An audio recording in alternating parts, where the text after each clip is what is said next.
Familia y Armonía, la terapeuta familiar y de pareja Indira de la Cruz, nos habla de las fases del duelo y cómo podemos superarlo. Doctora, buenas noches, bienvenida. Buenas noches, feliz de acompañarle hoy nuevamente a ustedes. Y nosotros también de tenerla aquí, más con este tema que generalmente nos toca en un momento determinado a todos. Sí, señor. Y justamente, doctora, ¿qué es el proceso de duelo y cómo podemos manejar la pérdida de un ser querido? Sí, mira, cuando perdemos un ser querido iniciamos un proceso de crisis existencial en nuestra vida que implica un proceso de duelo. Y este proceso de duelo significa que tenemos una pérdida significativa en nuestra vida que puede ser física o simbólica. Y cuando es un ser querido, es una muerte de algo, de una muerte que implica algo tangible, un ser querido, ¿verdad? Entonces puede también ser parte de nuestro cuerpo, también puede ser un objeto valioso, pero implica una pérdida el proceso de duelo. Ahora bien, vamos a pasar por una serie de fases que vamos a tener que ir viviendo en un proceso de 6 meses a un año, y entonces vamos a comenzar a somatizar en nuestro cuerpo con síntomas físicos, psicológicos y sociales. Entonces, es un proceso natural porque todos vamos a pasar por eso, único porque cada individuo lo va a vivir de una manera diferente y sobre todo dinámico porque va evolucionando en el tiempo. Vamos a pasar un proceso de 6 meses a un año dependiendo del vínculo que tengamos con el ser que murió.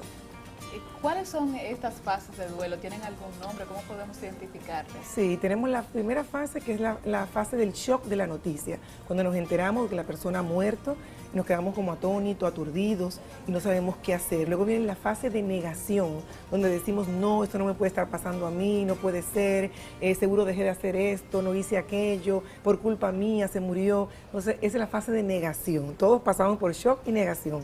Luego viene la fase de desorganización, donde estamos aturdidos, no sabemos qué vamos a hacer, cómo vamos a asumir los nuevos roles sin esa persona, la vida sin ella, qué hacemos, y comenzamos a somatizar. Tenemos jaqueca, depresión, ansiedad, trastornos del sueño, gastritis, migraña, depende de cada persona. Es la fase de desorganización, dura de 6 meses a un año, depende de cada persona. Y por último tenemos la fase de organización, que es cuando ya comenzamos a aceptar esa pérdida y que ese ser querido ya no está con nosotros y comenzamos a asumir la vida sin esa persona. Doctora, y como usted ha mencionado que hay un periodo de tiempo, 6 meses, un año, dependiendo de la persona, ¿cómo sabemos que ya superamos el duelo de un ser querido? Excelente pregunta. Lo sabemos cuando llegamos a esa fase de aceptación, donde nosotros sabemos que recordamos ese ser querido, pero sin dolor y sin sufrimiento. Ya hemos aceptado la pérdida y comenzamos a vivir, a darle un nuevo sentido a nuestra vida, a ocupar los roles nuevos sin esa persona en la casa y a tener un nuevo proyecto de vida recordándolo sin dolor. Ahí nos damos cuenta que ya hicimos nuestro duelo y que realmente ya estamos listos para iniciar un nuevo proyecto de vida sin esa persona y lo colocamos en su lugar. Ya vivimos el duelo. ¿Podría decirse que hay diferentes tipos de pérdidas y cuáles son? Sí, estas? señor. Tenemos pérdidas físicas y pérdidas simbólicas. Las físicas, cuando perdemos una persona por muerte o por separación, porque se va de viaje, se fue.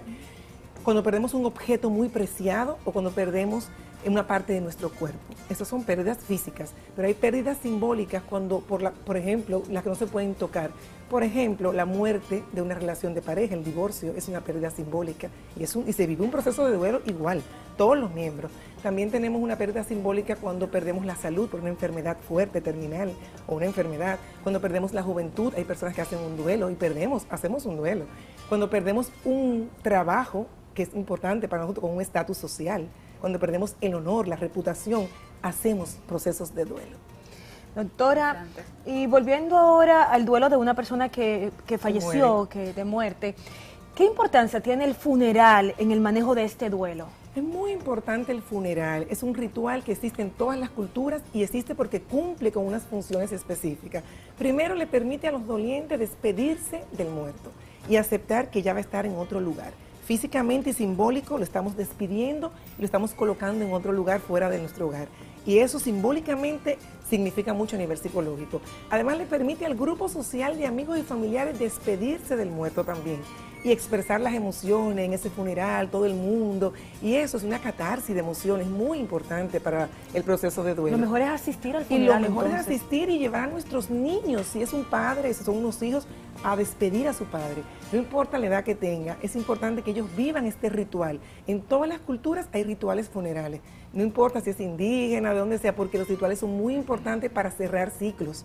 Entonces, lo más importante del funeral es que nos ayuda a como reafirmar el tema de la muerte, que es algo natural y humano. Y quizás también para aceptar La muerte. Y finalmente, importante. ¿Cuáles serían las recomendaciones para poder superar una pérdida?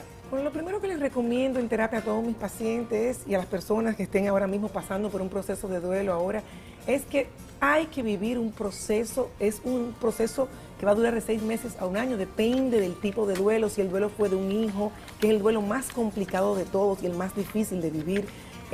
Si el duelo, depende del tipo de duelo, pero hay que vivir las fases del duelo. No se niegue, dése el permiso de vivir su duelo. No diga, no voy a llorar, no, yo me siento muy fuerte, yo no voy a vivir esto. No, viva su duelo, dése el permiso, porque si no lo hace, entonces puede caer en un duelo enquistado o un duelo no resuelto. Y entonces luego van a salir síntomas en su vida de ese duelo que no lo resolvió.